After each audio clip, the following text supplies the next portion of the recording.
Talk about question number 6.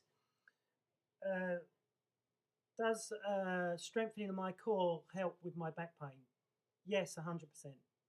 I've seen it with every single client that I've worked with when we start working on their core and posture, that as they're working on their core, their back becomes stronger and their pain becomes less. So if a client comes into a session, I will say to them, you know, what's your scale? What's the scale of your back pain today? Is it a 1?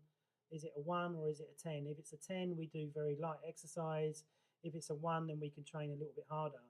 The only thing with working the core is that a lot of trainers don't know how to do it properly, okay? And that's simply because, you know, they do a 6-week course and they can't cover everything about the body in a 6-week course. Whereas a Chek practitioner, you know, will study for 6 years to get to level 4, in which to help his clients in a very in-depth way with the core and other things that we use in which to balance out the whole system, okay? There's one thing that I would say not to do is the plank.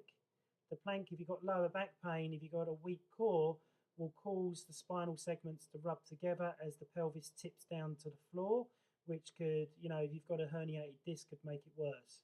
The other thing is that if you've got a herniated disc and you're doing rotational movements with a medicine ball, this could give you a lot more pain as well.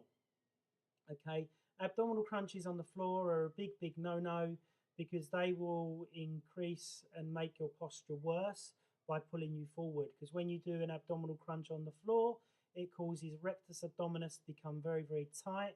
And this is a muscle that ends up pulling you more and more forward into this position.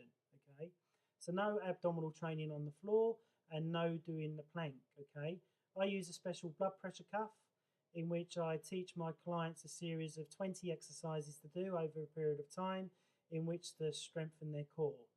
And at the end of their training, they should be able to balance on the Swiss ball on their knees. And if they're a golfer, hit a golf ball from being on the Swiss ball at the same time.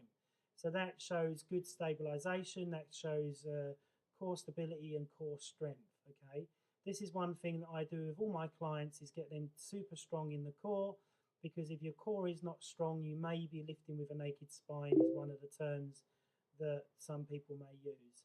So what I would say, yes, the core is very, very important for lower back pain, but just make sure that your trainer is assessing and not guessing, and make sure he knows what he's talking about when it comes to core strength. If he says abdominals on the floor, you know he doesn't know what he's talking about.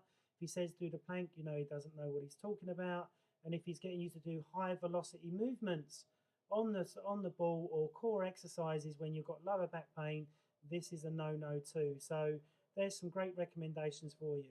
If you'd like to send me an email or look at my website, activebryantsystems.com, I would be very, very happy to help you. Thanks very much.